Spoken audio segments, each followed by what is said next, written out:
UCLA finally gives us their depth chart, and they're too deep for their week 1 opener against Bowling Green. Anything exciting? We'll find out, right? As we take a bit deeper look into this UCLA football-centric episode of Locked On UCLA. Hit that music for me. No, we're not going to play? Okay, let's try it one more time. Hit that music for me.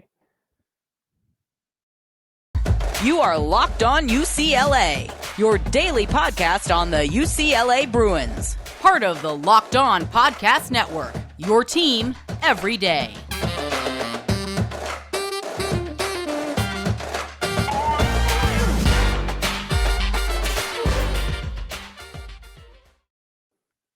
Hey, it's your host, Zach Anderson-Yoxsimer at Zach and Yox on Twitter. Follow me for more for Locked On UCLA. And most importantly, we did get that show Twitter up and running. Locked On Bruins is ready to go on Twitter. Follow us, follow the show Twitter, where we can try and slowly start engaging a little more with you guys, the audience, subscribers or non-subscribers on Twitter. That's at Locked On Bruins. Yes, I know we're Locked On UCLA, but the Twitter is Locked On Bruins until we can change the handle. But finally got that show Twitter logged in. Tune in, get ready, be excited.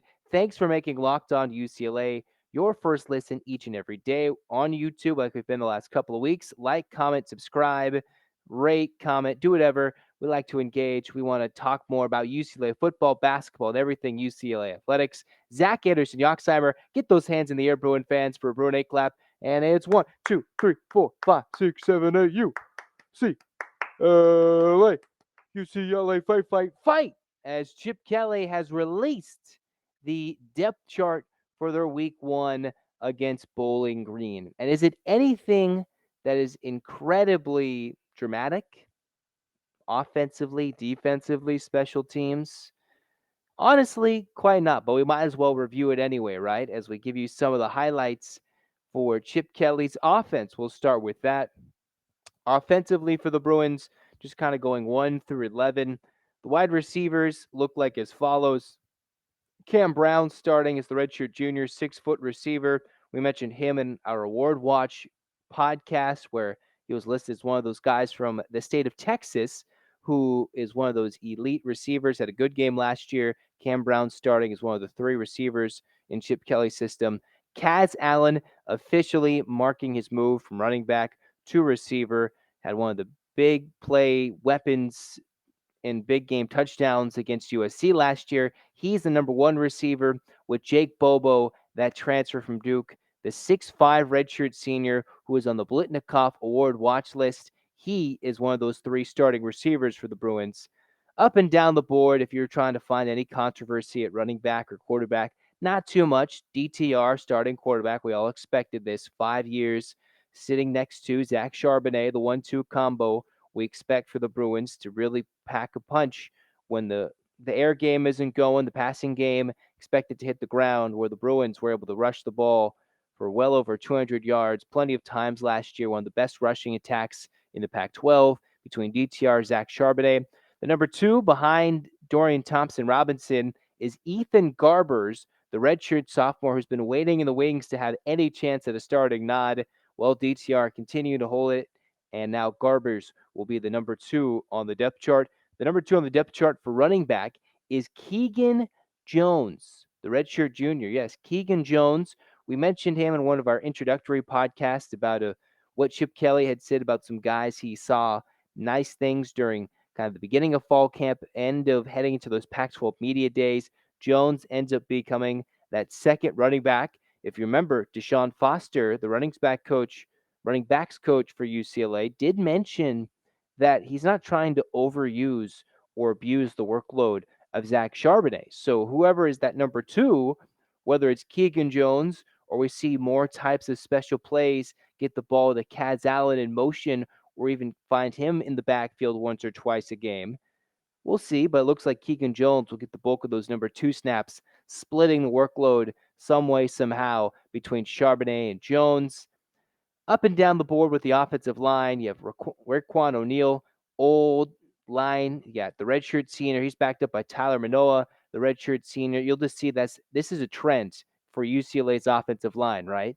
For their rushing attack, lots of seniors up and down the board. Raekwon O'Neal, Tyler Manoa, that's at left tackle. Atoneo Mafi, the redshirt senior, has been getting a lot of attention in the offseason for all the weight he lost. The 6'4", now 339 that he's listed, redshirt senior at left guard. Sam Marazzo backing him up, the redshirt senior, 6'3", 300-pounder. And then Duke Clements gets the starting nod at center, the 6'3", 300-pound senior, backed up by, finally we'll say someone not a senior, Benjamin Roy Jr., the redshirt freshman. Right guard is John Gaines II, 6'4" senior, with Josh Carlin behind him, the redshirt junior, and listed as one of the only non-upperclassmen in this starting lineup offensively is Garrett DeGiorgio, the 6'6" redshirt freshman, 312-pounder, head of Siale Taupaki, the 6'4" redshirt junior. So a rare sight there where you see a fourth-year guy, an upperclassman, backing up a redshirt freshman. So you see a redshirt freshman, big body. You can see the physical build, which is what UCLA is building towards, not in this Pac-12 season, but building also to more physical presence they'll face in the Big Ten in years to come. And getting the starting nod at tight end, Michael Ezeki. We expected this. 6'5" redshirt senior with no Mike Martinez. Ezeki looking to pick up a bulk of those reps offensively, blocking, catching passes. We'll see how effective he is and how much he's employed in the game plan coming in these early weeks. And then number 2, Hudson Habermill, who we detailed as one of those guys getting scholarships for the Bruins in the early part of, or the middle part of fall camp, now drifting into this week 1 preparation against Bowling Green. So that's your offensive depth chart listed by Chip Kelly and company. And not too many ups and downs, nothing really surprising. We always looked at that number 2 running back role, who might fill in the other receivers behind the Bobos, the Allens, and the Cam Browns of the world. Just a lot of guys who UCLA had to fill in a very old offensive line, and that's why many, including myself, are believing UCLA can be a certain dark horse, an underrated challenger to the Pac-12 throne this year. That's not just the Pac-12 South. It is the Pac-12 itself. Only the 1 and 2 teams will make it from conference record to the Pac-12 championship game. So all UCLA has to do, use and utilize this very veteran presence offensively, an offensive attack that was already extremely dominant, putting so many points on the board. I could go over the numbers. We'll get to that in detail later in the week during this opening week of play. But we'll go over the defense after I give you some words from BetOnline. BetOnline is the fastest and easiest way to check in on all your betting needs. Find all your favorite sports and events at the #1 online source for odds, lines, and games. Find reviews and news of every league, including Major League Baseball, NFL, NBA, NHL, combat sports, esports, and even golf. Yes, that miraculous Rory McIlroy comeback the other day. BetOnline continues to be the top online resource for all your sports wagering information, live in-game betting, scores, and podcasts. They have you covered. Head to BetOnline today or use your mobile device to learn more about the action happening today. BetOnline, where the game starts. So now as we move our way over to the defensive side of things, just talked about here Locked On UCLA, the depth chart, Chip Kelly releasing it, floating around social media, the offense being listed, no surprises. Now we'll go over the defensive side of things where UCLA is trending a lot better defensively, especially in their rushing attack, especially in points per game. UCLA with their lowest points per game allowed total since 2015, although that number close to 27 points per game. That's a little bit too high, but the Bruin defense still looking to find and become what was a much maligned unit into a unit that can help the offense be a lot more successful. So this is what it looks like defensively for the Bruins.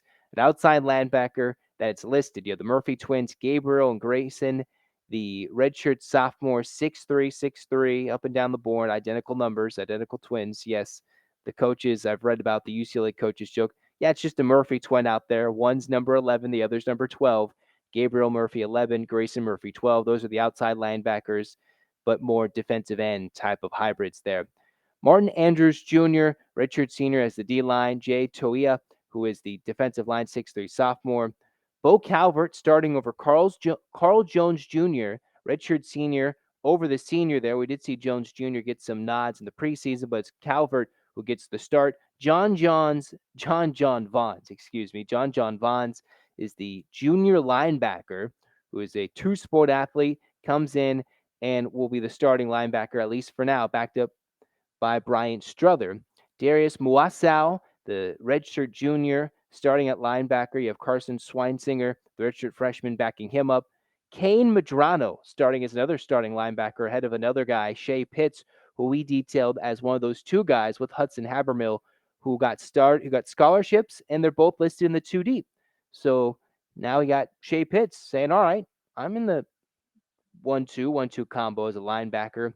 And the DBs, the secondary, looking as straightforward as it gets. Azizi Hearn, the Wyoming kid, Stephon Blaylock, who with John Gaines was at Pac-12 Media Days, Mo Osling III, the redshirt senior, 6'1", and Devin Kirkwood, the sophomore, 6'3".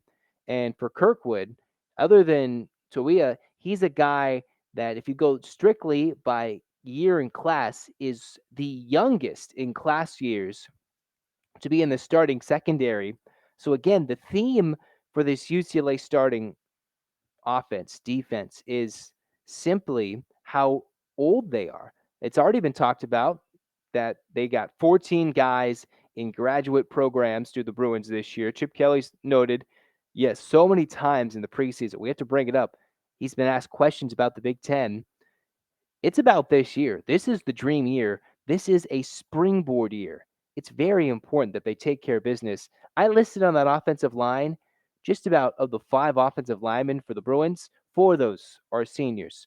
For the defense, as they switch defensive coordinators, they kind of switch things around, the 6 new coaches. Defensively, a unit that they brought in talent, guys that are older, been there another year, guys who back up that have been there for 4 or 5 years.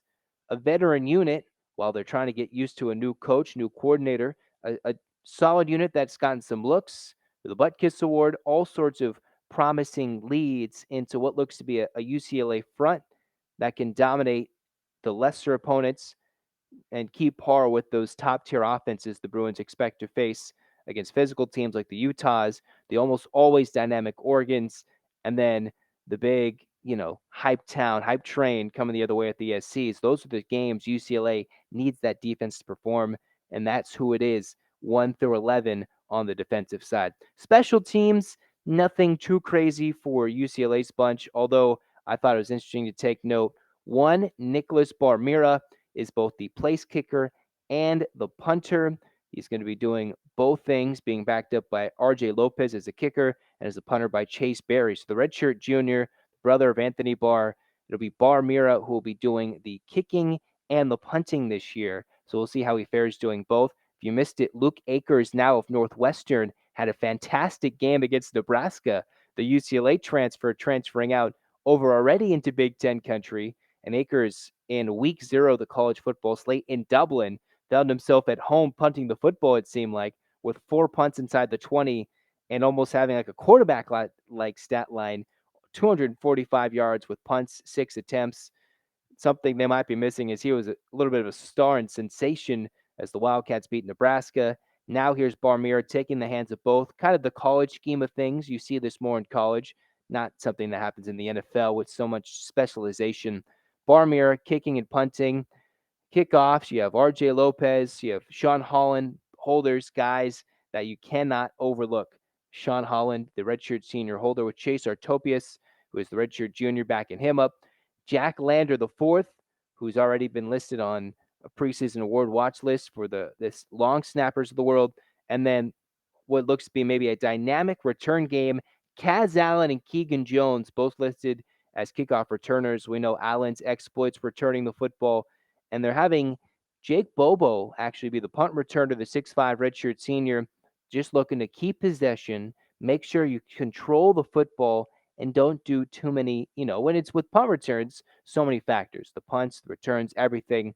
Not really trying to get in the X and O's right here, but you have a redshirt senior who's not going to look to do too much, but can be very dangerous, just securing the football and leaving Allen to do the dangerous work, returning kicks. And we'll probably see Allen, sometimes coaches throw out their electric returners in a do or die situation later in the game when they need to spark the team into a victory. So UCLA, that is their depth chart in this week 1 season opening game against Bowling Green. Bowling Green is actually also listed there 2 deep, although the difference between UCLA's and Bowling Green's, from what I've seen, is the Falcons have so many ors. It's like they're mining something with so many ors on their depth chart, which is more appropriate to what we've seen in most, depth charts and 2 deeps. And take it with you with what you may. A lot of these depth charts and starting lineups before games, especially week 1,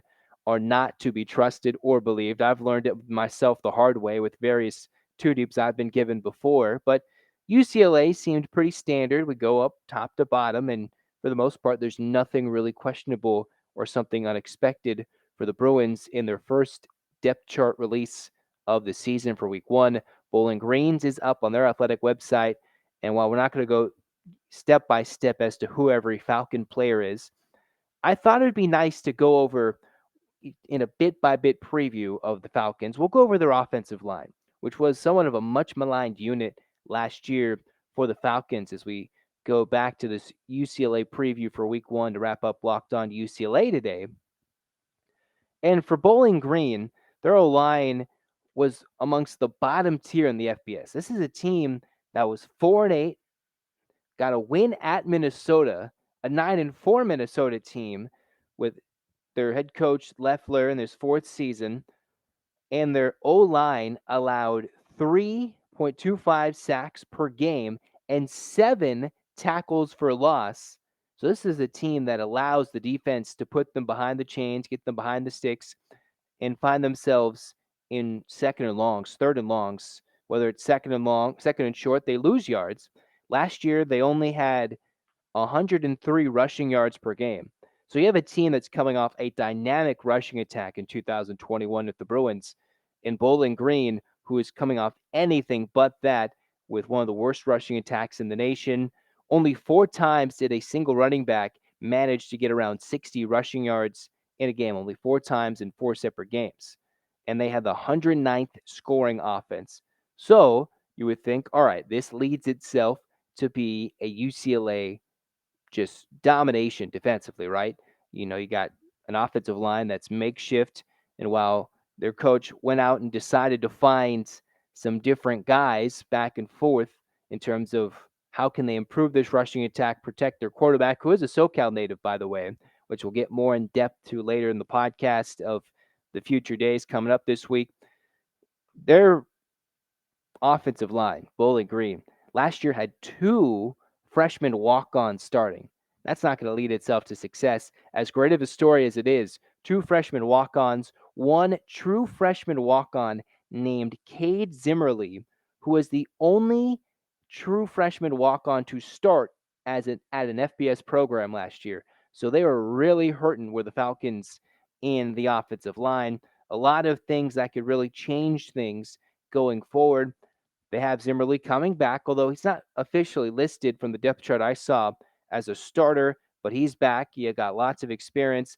They actually brought Jakari Robinson, a former starting Cincinnati center from 2018 to 2020, then went to Memphis, and then now here he is at Bowling Green. Jakari Robinson was actually on the Cincinnati team that played Chip Kelly in the Rose Bowl back in his first season, way back when. In that first game, Chip Kelly coached at the Rose Bowl. It was listed that Jakari Robinson actually played in that game. Kind of funny, huh? Kind of funny how it works.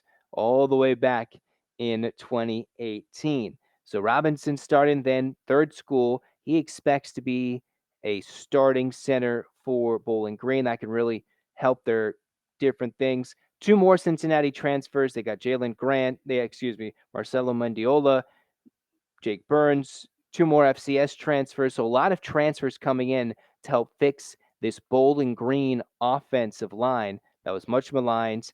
You had a guy playing center last year in Jalen Grant, who was a left guard then because out of need, moved to center, and now he's back to left guard here in 2022, maybe a position he's more comfortable with.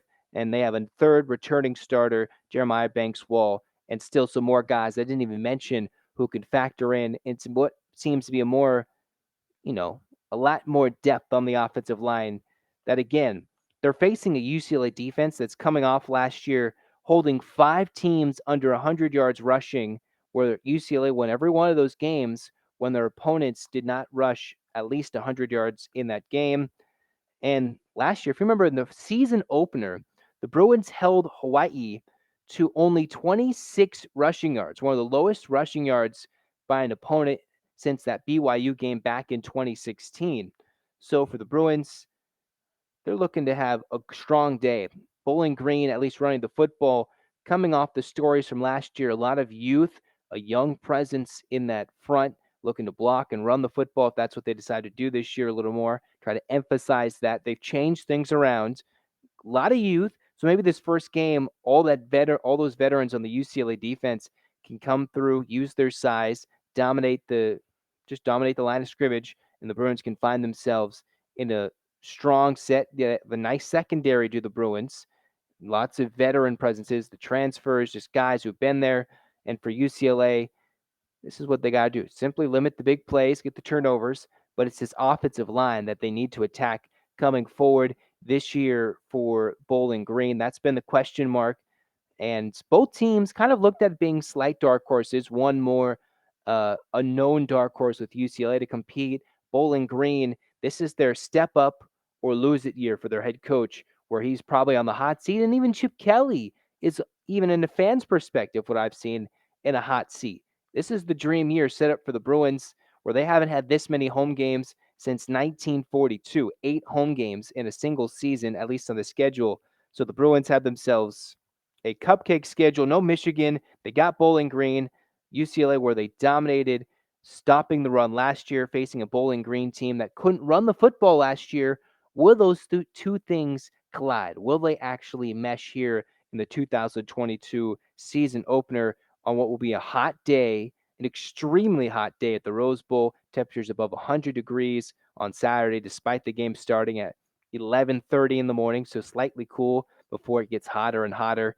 And as the week gets on, the anticipation gets hotter and hotter. We're ready, and we're excited for UCLA football to get started. Bowling Green, that was just a brief look at their offensive line here and there, as they're looking ready. They've got all the reason to come to the Rose Bowl for just their second time in the program. Bowling Green is the only team in the MAC to have ever played in the Rose Bowl, so UCLA would like to welcome them in, play them for the first meeting between these two schools in program history, as the Bruins look to knock them off. Big favorites. That's one reason why the Bruins could dominate. Look at that offensive line for the Falcons. If the youth looks like youth, UCLA can have a field day defensively. As we wrap up today's Locked On UCLA episode, Bruin fans, get those hands in the air for a Bruin A clap. And 1, 2, 3, 4, 5, 6, 7, 8, UCLA. UCLA, fight, fight, fight. As we wrap up today's Locked On UCLA, go check out Locked On Pac-12 with Spencer McLaughlin. He is an excellent host. We'll keep you on the ones and twos for all the opening games for the Pac-12 conference this year. And yes, while the Bruins are moving to the Big Ten, Pac-12 is still very relevant to how successful the Bruins season can be this year in 2022 as they look to get to the Rose Bowl and win the Pac-12 for the first time since it's become the Pac-12. As UCLA is ready to go. Thanks for tuning in. This has been Locked On UCLA. We'll continue our workup to kickoff and previewing Bowling Green as we continue throughout the week. Locked On UCLA. Go Bruins.